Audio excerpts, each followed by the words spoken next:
Oh yeah, good day, good day. New knife day, new knife day. Let's see. Oh yeah, Big Bear Classic. Oh no. This just will not do. This will not stand. We can't have this. Cannot.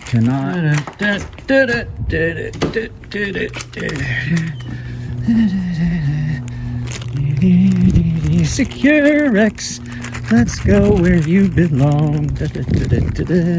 Secure-X sheaths deserve to be in one place. Good thing it's trash day.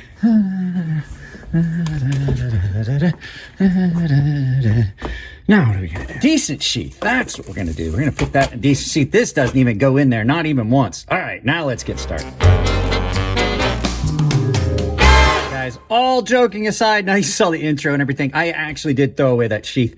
This is the Cold Steel Big Bear Classic, but this has got a custom sheath. We're going to talk about that in a little bit, but let's look at a knife that I have wanted since I first saw one. So this is the Cold Steel Big Bear Classics. Sorry about that, guys. It probably wasn't the best jump cut ever, but I realized that there was just no way we could see that the way we wanted to. This, like I said, is the Cold Steel Big Bear Classic. It is done in Sanmai 3 steel. Oh, another airplane. Sorry about that, guys. It's been so bad here. Just planes going over. I don't know what they've got going on. At any rate, this is done in Sanmai 3, which is done very well. Cold Steel does a good job with their Sanmai. This is based on a Bob Loveless sub-hilt fighter. It's done in micarta, and as we said, Sanmai 3 steel. And what a sub-hilt folder is, it's simply got a sub-hilt. So you have your hilt, then you have your sub-hilt, and it's basically like a spot in there where your fingers are pinched. Now, the really unique thing about the Big Bear Classic, and I think you can see it already, is this is not your average clip point knife. It's sharpened all the way down on both sides. So it's more akin to a dagger, and it is done beautifully well. Now, I want to talk about something real quick before we go for it. I was really worried when things changed with Cold Steel and they sold out to GSM.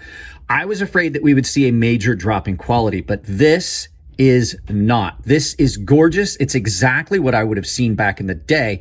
And the fact is, I'm not seeing a drop in this quality. This thing is amazing. It is incredibly sharp on both sides. Beautifully done.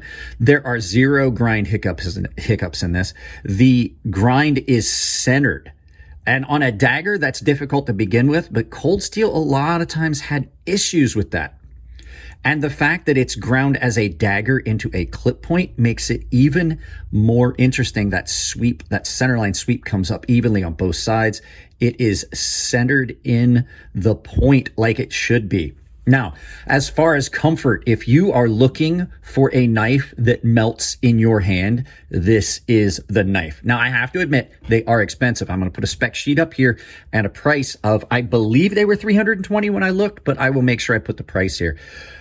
These things are incredible. This is a knife that I have coveted for years. I've wanted one, and to be able to actually hold one, it makes me want one so badly. I can't afford new knives. This is not something that's in my wheelhouse because I have so many fixed blades. As much as I love this, I can't justify the purchase. But I'm going to tell you that the fit and finish on this is insane. There's only one little spot that I can even really feel the marriage point here, and it's on that little point there, and it's not like it's a hot spot. The micarta is done gorgeously. Now, don't worry about that. We'll talk about that in a minute. It's done gorgeously. Both pieces are done to a point where they just marry up there. Coke bottle contour on this, and then this large pommel on this that comes around, and a lanyard hole, which is something you do want with an actual combat knife. Like I said, this is based off Bob Loveless's sub-hilt fighter, and they did such a good job with this. Their classics knives, which, I have the Pendleton Classic, which is the Lloyd Pendleton homage. This is every bit as good. It is well worth every penny you would pay for it. The balance on this is so good for a large knife. I'm not going to cut anything with this. I'm just going to covet it. I'm going to play with it and carry it, and not carry it, but covet it and play with it and just mess with it and just ogle it for a while and then send it back to Spitfire. But I honestly have to say, I was afraid that the Sanmai being done in Taiwan was going to detract from knives when they were leaving Japan and starting to make them in Taiwan. Now, I do want to touch on one other thing with this knife, because you guys saw the intro where I was goofing around. This came with a custom sheath in the box. Now, it's not a cold steel custom sheath. It was made by a guy named Michael. I think it's Spanners, but it's spelled with a J. I'll put it up here. And if you want, I can try and find a way to get you in touch with him if you comment. But yeah, let's go ahead, and I'm gonna bring that sheath in so you can see it. This is a very, very well made sheath. Now, I am going to do a video about the sheath in its entirety, but this is the sheath that I would have expected to see back in the 90s when I first started seeing this knife. This is beautifully fit. You got 2 clasps on it. You got this wraparound that goes around your hilt, and then you have the one that goes around the handle that's on your belt loop. It's got the ring here to allow it to flex and move.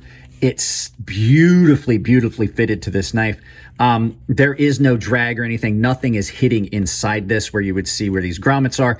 And it does have a pouch that will fit a sharpening stone. Spitfire told me what stone it will fit, and I can't remember what it was, but that is beautifully, beautifully done. But we're going to talk about that in a separate video where I talk about the custom sheath, because I really want to give that sheath its own attention, and then so that you guys can really see how beautiful this is. So let me get this out of the way. Yeah, this is possibly one of the best made, I mean, fit and finish on this, probably the best cold steel I have seen in years. And the fact it's on a knife I really, really love is very, very good. I can't tell you how cool this knife is. There just really isn't. I mean, I could sit here and talk about it all day. Another airplane. I know what it is. President's Day, the old Navy pilots get their classic planes out and they do a formation. They are practicing. That's what keeps interrupting. No, what I was saying is I could go on about this knife all day, and I won't. I don't want to. So I'm just going to turn it around and give you some final thoughts. Didn't even do an intro on this one. So let's go ahead and send you out about your day. God, I love this knife. Guys, all joking aside, this is possibly one of the coolest things I've had on the channel in a very long time. This is another one of those knives that takes me back to being a teenager and seeing these in catalogs and just wanting them so bad. But at the time, a $300 knife was just something that was obscenely overpriced to me, just made 0 sense. But now, as we know, things have changed, and I routinely review $300 knives. So if you have a need for one of these or a want for one of these and it's inside your budget, I cannot tell you how much fun it is having this. I absolutely recommend it. So there you go, guys. Just a fun video that I did this for me. I didn't do this for you. I did this for me. So guys, if you like the videos, give them a thumbs up. If you don't like them, give them a thumbs down, but please try to tell me why I can't change the content. If you don't tell me what you don't, I'm still happy. You can tell, like, I'm all excited. If you don't tell me what you don't like, I can't change the content. So that would be the best thing you could do. If you want to support the channel, like, share, subscribe, drop a comment, hit the bell icon. If you hit the bell icon, make sure you set it to all and make sure you've got notifications turned on your device. Likes are the most important thing you can do out of those. Likes are what push channels up the algorithm, shows YouTube that you value the content. If you want to support the channel financially, there are a bunch of affiliate links down in the description below. Any of the Amazon ones you click on, it doesn't matter what you're buying. Just click on it and then search the item you're shopping for. Just use my affiliate store as a way to shop. If you do that, that absolutely supports the channel. Doll Strong Knives, a big supporter of the channel, sent some new stuff. I'm working on a video with some of their stuff. Go check out their kitchen knives. Great, great knives at the price. Coffee Brand Coffee, 5% off your overall order, and they've got some really, really good flavored coffees. Typically not a flavored coffee guy, but their French toast coffee is my favorite coffee currently. Other way you can do it, I have a membership down below. It's all tier-based. I am going to be pushing memberships really hard. YouTube is not making sure that us creators are getting the revenue that we're supposed to be getting. I'm convinced of it. So if you want to support the channel in another way, get a membership. Baseline and premium tier members are automatically entered into giveaways. Premium tier members have access to a sharpening tutorial series, but everyone has access to my Gilded server, which is just like Discord. So guys, that's it on this one. Thank you very much, Spitfire, for sending this along, and I'll get the review of the sheath done as well. I love you all. Keep it clean in the comment section. It makes it easier to moderate the channel. If it's your birthday, happy birthday, and I'll see you in the next video.